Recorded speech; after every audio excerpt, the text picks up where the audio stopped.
एक और बड़ी खबर देहरादून से है, जहां पर उत्तराखंड में होगी अतिथि शिक्षकों की भर्ती।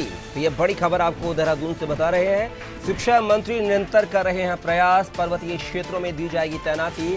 तो ये खबर अब जो है उत्तराखंड से, जहां पर मध्य प्रदेश की तर्ज पर उत्तराखंड में भी अतिथि शिक्षकों की भर्ती की जाएगी।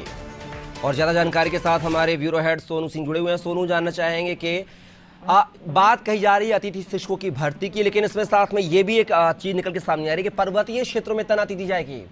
तो ये जो अतिथि शिक्षक होंगे, ये पर्वतीय क्षेत्र के ही होंगे या पूरे उत्तराखंड के होंगे? उनकी भर्ती करके सिर्फ उनको ज्वाइनिंग जो है पर्वतीय क्षेत्र में दी जाएगी?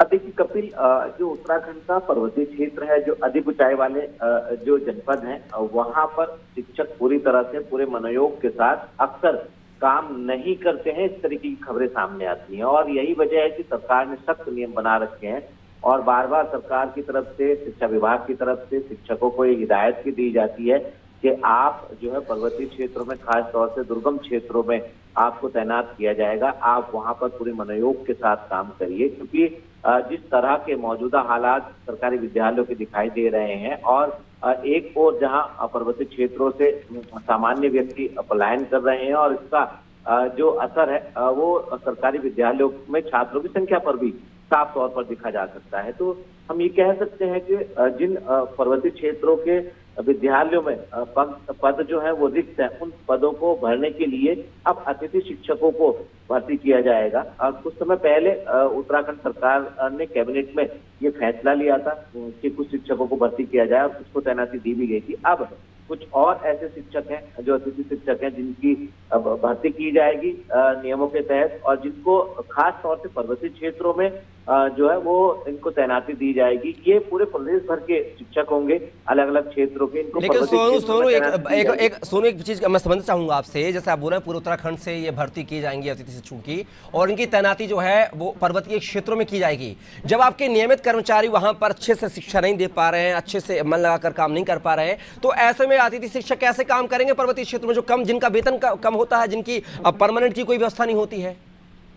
देखिए, ये विभाग और सरकार प्रयास कर रही है कपिल कि किस तरह से जो रिक्त पद हैं, जो खाली पद हैं, उन पर भर्ती की जाए और जो व्यवस्था है वो ढांचागत जो व्यवस्था है वो प्रभावित ना हो।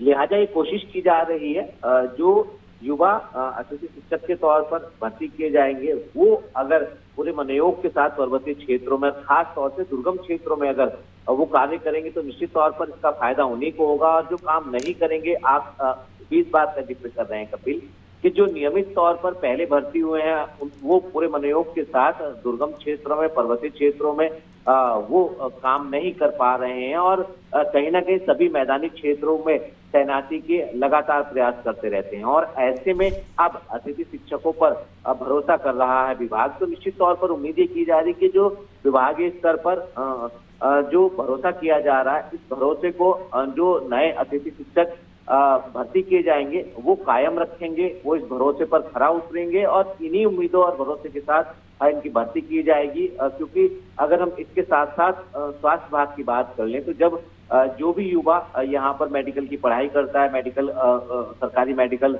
कॉलेजों में, उसके बाद जब वो डिग्री ले लेता है, चिकित्सक बन जाते हैं, तो वो पर्वतीय क्षेत्रों में सेवा नहीं देते हैं। और उसके साथ कई बार ऐसे भी वाकयात देखने को सामने आए हैं कि जब उन्होंने जो बॉन्ड किया जाता है डिग्री लेने के समय पर उसका अनुपालन नहीं किया और उनको फिर जुर्माना तक भुगतना पड़ा।